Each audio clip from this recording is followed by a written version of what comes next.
views and opinions expressed in this program are those of the participants and do not necessarily reflect the views of BronxNet or the program underwriters. She recorded her first album of original songs and poetry back in 1971, an album that spoke to the issues of the time. Over 40 years later, the messages continue to resonate and speak to the issues of this present time. Stay with us as community activist, singer, songwriter, educator, performing artist, professor extraordinaire, Nana Camille Yarborough joins me right here in studio on Perspectives with yours truly, Darren Jaime. What's on your mind? Let 'em know. What's on your mind? What's on your mind? Let 'em know. Anything relevant to life, you bring it to the table. Whether you make a move solo or a movement with a stable. No fables, you speak on your decisions. Cause in the long run, it's your voice, your views, your vision. Keeping it real with many messages for you to know. This ain't radio, but DJ runs the show. Entertainment, he rocks it. Politics, he locks it. The host with the most would handle any topic. Don't forget to share your perspective with shines of light. Cause it might make a difference in someone else's life. Make a difference. What's your perspective? Express what's in your heart and your mind. Share your perspective. What's your perspective? Hey, hello, everyone. Welcome to another edition of Perspectives. I am Darren Hyman. Of course, we want to thank you for watching. Anytime you can check out Perspectives every week here on BronxNet's Channel 67. If you have Verizon Files, that would be Channel 33, or check us out anytime on the web at bronxnet.org. We encourage you also to stay connected to us, I should say, via social media.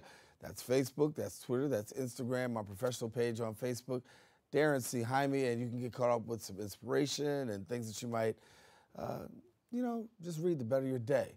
We're coming up on this edition of Perspectives. Joining me in studio today, a truly special lady. She's an author, a poet, performing artist. She does what I do, radio, TV host, singer, songwriter, actress, and an activist.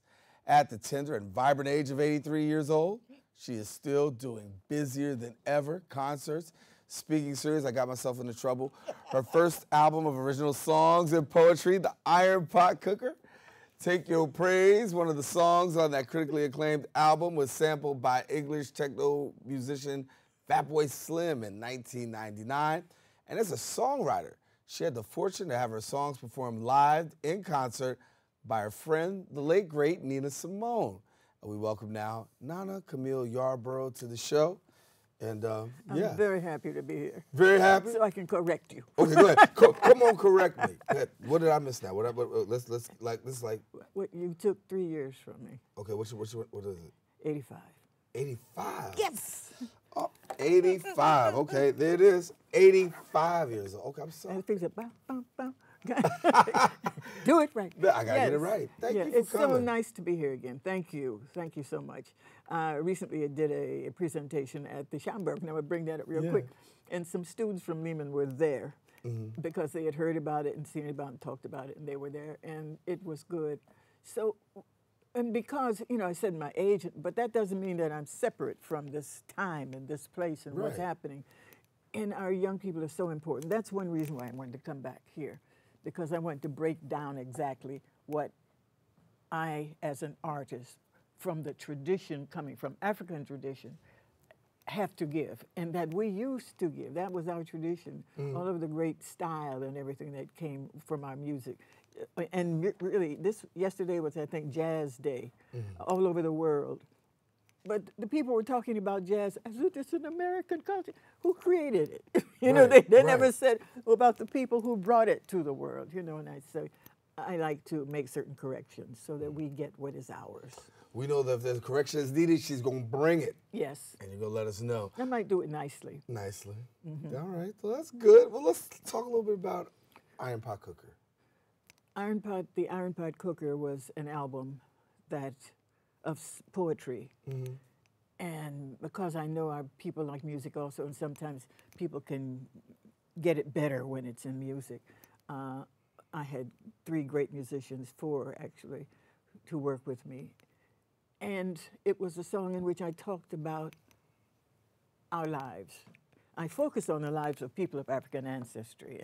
And something that I had learned, and then when I was an actress in the play To Be Young, Gifted, and Black, I was reading Lorraine Hansberry's work, and she had written Raisin in the Sun, and then To Be Young, Gifted, and Black was a compilation of different scenes from that. And so when she said, and I had come to that same conclusion, when you are very specific about anything, it becomes universal. So if I'm specific about people of African ancestry, everybody can understand it because we're all human beings. And so my focus is on family first. And I talk about our people. The Iron Pot Cooker, I dealt with some of the problems. One of the songs is, But It Comes Out Mad. Because all my life, seeing our people go off because of the stress, the tension. And actually, when our people had been kept enslaved for 400 years, and then afterwards, after the Civil War, we were sort of just thrown out. You free, go. After what? You know, where could we go? We maintain certain things because we are people of tradition, and there's certain things tradition. But it was rough. And so when I first discovered this thing about coming out mad, it was in my family.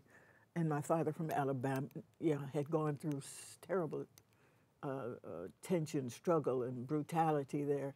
And so it was in him. And I'm wondering why my father, who loved us so much, had this anger and this violence, really. And then I began to see that it wasn't just Daddy, it was the whole community had it. So I said, okay, write about that. And make it generational, because it is generational. And it still plays out today. Absolutely. And that's why that song and the songs I wrote back then in 1975 are relevant today, because it's universal, because it deals with specific issues. Then Lonely Feeling, because there was a period when we were coming into our own on a lot of levels. It was my man time, my sister woman time, brother man time. It was We Shall Overcome time. It was What's Happening Now time. It was a time of our discovering who we were. And I was trying to say, ain't it a lonely feeling being just I and me instead of we and free? Ain't it a lonely feeling? So, and I went on and I talked about many of us who had been forced into lifestyles which were not productive for us. Don't be frightened. And I talked about the preachers too. Reverend. Right. Well, listen, we were all, everybody was. Everybody. So I'm talking about the people who were selling drugs, and as if that was the only thing in their life, and it's not. And sisters on the street, and people, sometimes the violence, the shooting one another. Why are we doing that? It's a lonely feeling. When people are lonely, they don't know, the world is not open for them. I was lucky. I like to listen. And when I was a little girl, I would listen to the radio. And they had these talk shows. And this is way back then. But Mama would tell me, well, you go outside and play. No, I'm listening to this conversation, thinking, you understand? And it took me beyond 58th Street in Chicago. It took me into the whole world and the possibilities that were there. And so even though some of my little playmates didn't want to play with me anymore because I was talking about what I read in the library, and they said, you're a nigger like everybody else. And I said, no, I didn't say no. I just walked away, and I never played with them again. But the problem was still there. So there's songs that is dealing with all of those issues.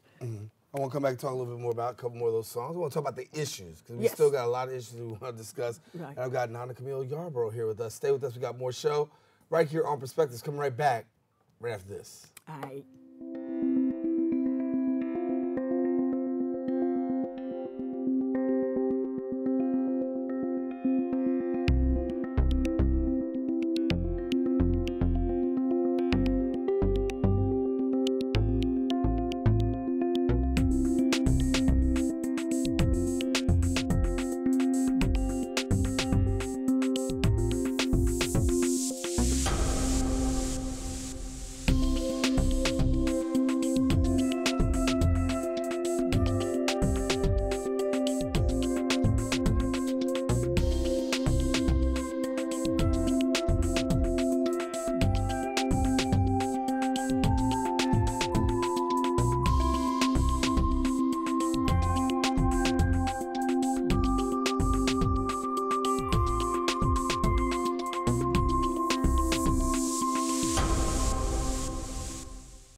retirement happen.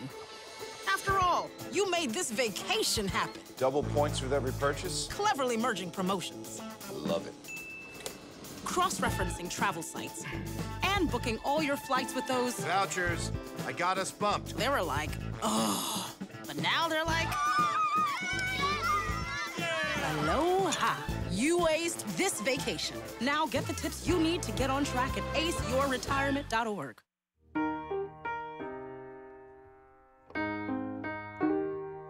I can't change, even if I tried, even if I wanted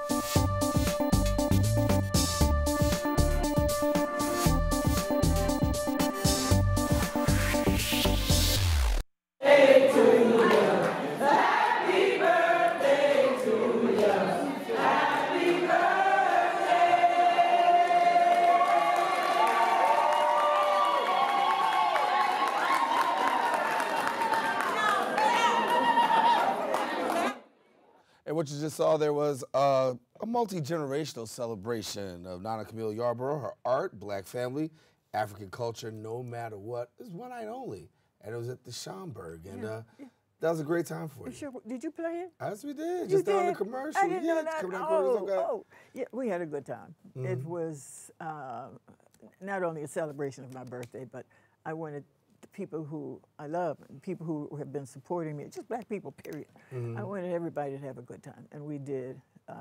Luckily, you met two of the people who work with me in Forward, who made that happen. Right. You know, because it started as an idea. They were very positive, and they said, you ought to do something. We ought to celebrate you. I said, that's right, okay.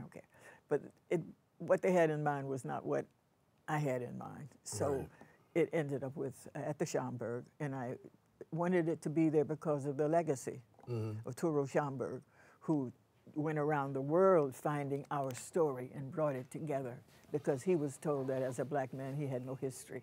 You know, that's ridiculous. So, and the legacy of that place, the Schomburg Library, Cultural Center, I wanted to be there. And I also wanted to say no matter what, because a lot of people become discouraged, and we all pay dues. We all have gone through changes, and I certainly have. But no matter what. Yeah. I'm from Southside Chicago. There you go. What. No matter what. So okay, so you gave correction at the beginning of the show, right? You corrected the age, right? So I'm gonna say it was about 29 years ago, right? 29 years ago. I was sitting in this class, and there was this professor, and she was teaching me at City College. And she was talking to me in the Black Studies department. Yes. And she was giving me a little bit about this awareness that I need to have about the culture and the times. Absolutely. And she told me about the issues of the day. The thing about it is the issues of the day are still the same today. As and they that were. person was you. Yes, it was.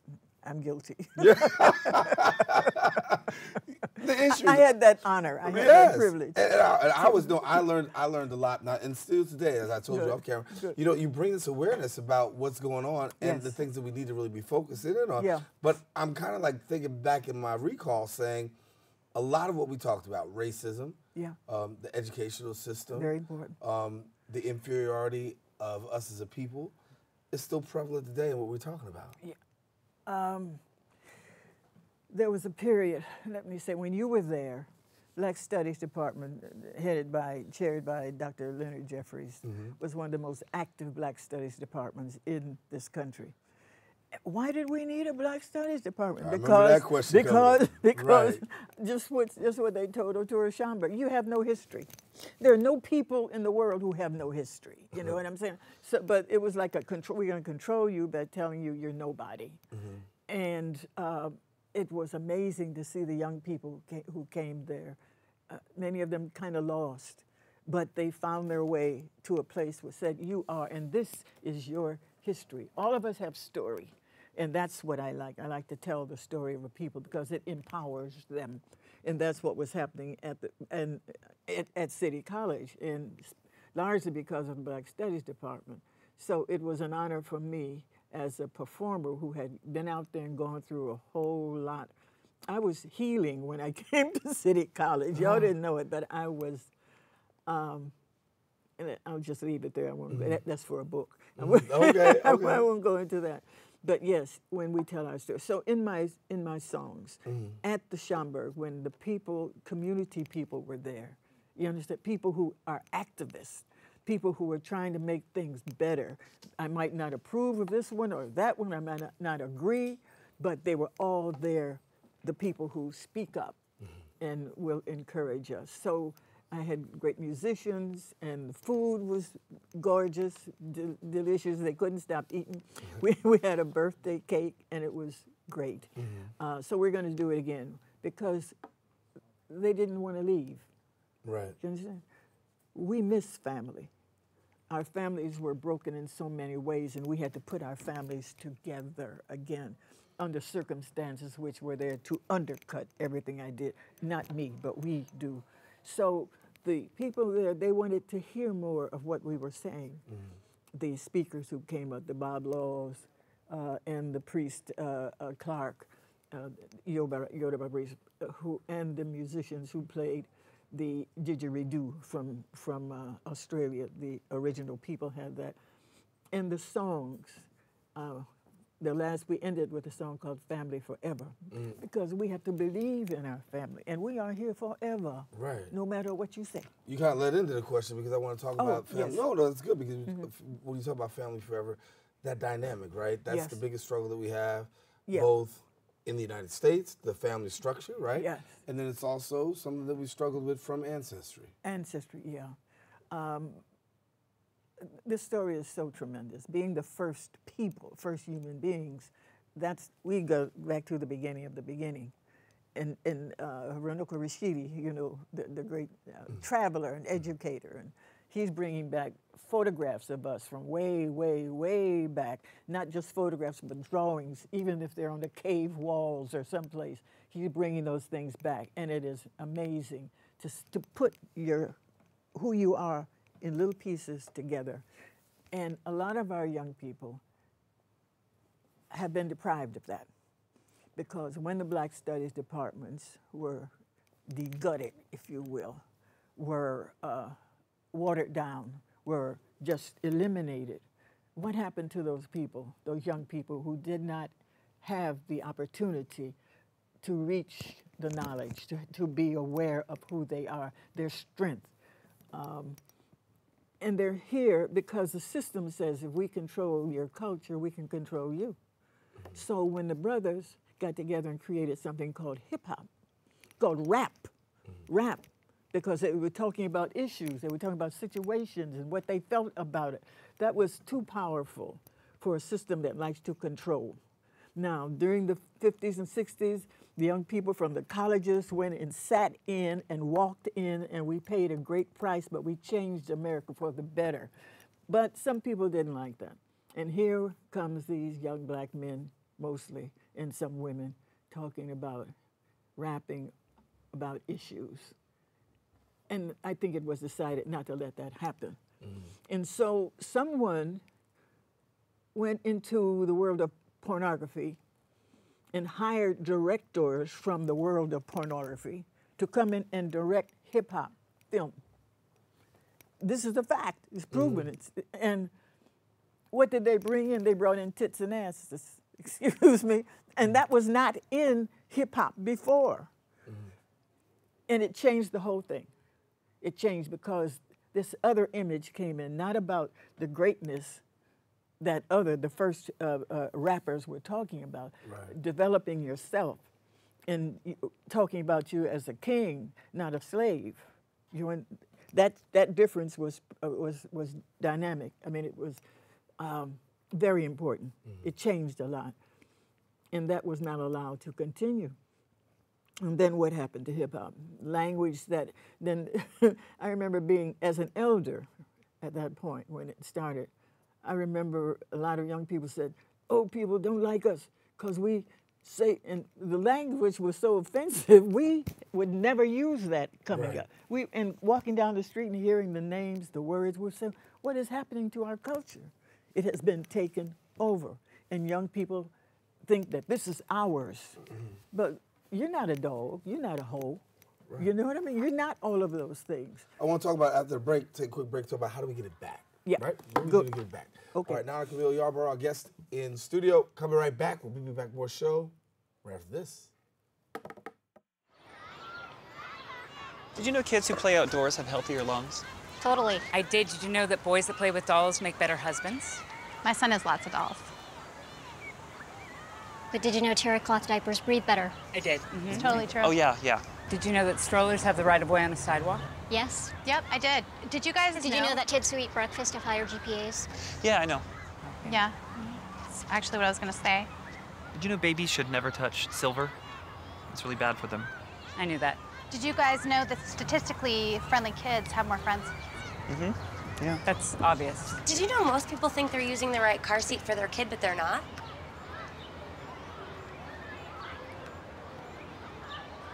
Parents who really know it all know for sure that their child is in the right seat at the right age and size. Visit safercar.gov/the right seat to make sure your child is protected. I'm putting that on my blog. I just put it in mine. Most party fouls are pretty dumb. But if you decide to drink and drive underage, you could lose your license and your freedom. Underage drinking and driving, the ultimate party foul.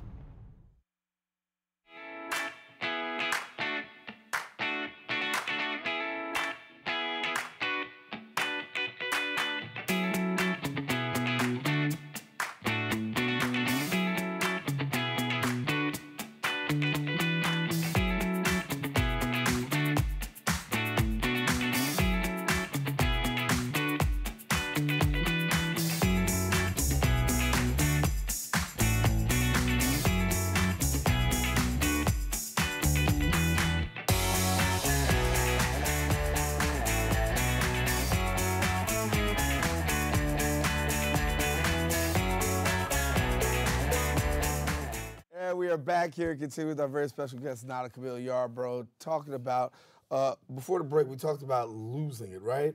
How do we get our culture, our history back in such a way that that actually can be glorified? The damage done by our experience here is deep, it's tremendous, it's pervasive, it's we grow up, when you grow up and don't know that you are ill, I remember once when I was at City College walking down the street and I saw two children on 137th Street, down the street from AME Zion, Church Mother AME Zion, and it was nighttime. And they were supposed to be doing their homework in the street at that time. I was pleased that they still were trying to do it. But we have to make it easier for our young people. We are going to have to do it again. We're going to have to do what we did. I mean, the older people now, some of them have passed on. Those who struggled were on the buses that were burned and all of that. But we have to keep the faith. You know, that's been said so often. But those who know have to teach and have to fight, struggle, find ways. And there are many of us out here now who have gone to the higher education institutions but have maintained a sense of who they are, and they're using it. I'm pleased that many films now are coming out which are telling the truth of our history. Okay. Not all of it, but making the points that the directors are now focusing on our culture. Culture always wins. Culture is strong. And even if you're not showing it, it's inside. See, culture starts inside. It doesn't start out there. Somebody says do something. It gets confused, and it ends up being a nullifying kind of existence. But we have to recapture the culture again and stand up to people who are just prostituting it. It's, you know, when I'm looking at television, I'm looking at a show called Blackish. What is Blackish? You know, either you're black or you're not, but not black-ish. And just thinking of the greatness of Bill Cosby's show. Now, you say what you want about him, but he did that. That show was magnificent. It had quality. It had family values, which were taught. And it's the values that we have to get back to that will save us. And it's up to those of us who know to get out and do the work. Don't turn your back on these young people who are acting crazy. You understand? Right. They're acting crazy for a reason, and we have to change the reason. Before I leave, we got to get out of here. I want to ask people about, you know, people say, listen, I want to get your work. How do we get in touch to work, read your work? Okay. Iron Pot Cooker, the play, is going to be, the album's going to be a play. It's going to hit the stage. Good. So that's coming soon. Good. Also, part of what Quincy Troop, the writer, the activist, the courageous writer, had me at his Renaissance Noir reception once, and there was part of an excerpt from the book that I was writing. That's going to be a children's book. Beautiful. Okay, so those things are happening. I am on Facebook, Camille Yarbrough. I'm also CamilleYarbrough.com. Then Nana Camille Yarbrough, then Camille Yarbrough, all of that. See, what else can I, Gmail, right. CamilleYarbrough@gmail.com. Okay. So I'd love to hear from people, their comments. Oh, you will hear. I hope. You know you will hear. That's it. Thank you. I want to thank you for coming again. Every time I come here, it's so exciting. Because we talk. We talk. We just talk, and it just comes out. Yes, it do. It do come out. I feel like you've been you've been at the table with wisdom, and that's what we've been. Thank you for your wisdom, and thank you for sharing, and thank you for the impartation. On all seriousness, Nana Camille Yarbrough, our guest here on Perspectives. And listen, in order to know where you're going, you have to know where you first come from. That's right. So it's not just a story for this particular show, it's a story for every day of our life. So make sure that you do your part to find out the history, because history is the first part towards destiny. Darren Jaime, wrap it up for us here on Perspectives. For all of us here on the Set of Perspectives, take care. God bless. We'll see you next week with a brand new show. Perspective. What's your perspective? Let them know.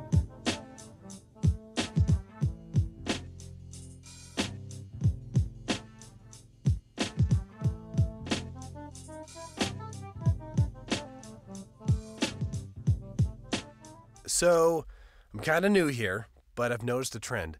My human does this funny thing where she goes around and gets all my toys, and then she hides them in that basket by the door. But it's always the same basket, and it's always in the same place. And then she acts so surprised when I find them, but, she's putting them in the same basket. Again. It's like, hello, that's where you put it last time. You were the worst at hide and go seek.